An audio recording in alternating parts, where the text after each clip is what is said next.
அக்கா மணி விட்டு வெளியே வேற நல்லா சாந்தியாட்ட தளதளன்னு இருந்தான். வேற ஒல்லியா இடத்த உடக்காரோட வாசமால கிடக்குறா. லிட்டரலி கைஸ், பாடி ஷேமிங் எவ்வளவு யூஸ்ஃபுல் ஆயிடுச்சு தெரியுமா? அது மற்றவங்க மனசை புண்படுத்துன்றதை யோசிக்கவே மாட்டாங்க. First it's so fat. நான் வந்து இப்படி இருந்தேன்.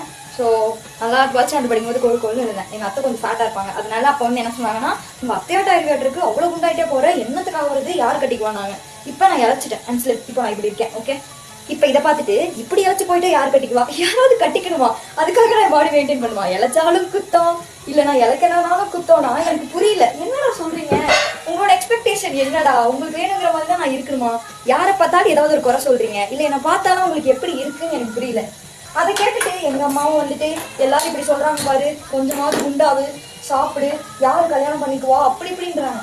எனக்கு புரியல guys, how common it is. எவ்வளவு யூஸ்வல் ஆயிடுச்சு பாருங்களேன். ஒருத்தவங்களோட பாடியை ஷேம் பண்றது it has become so casual.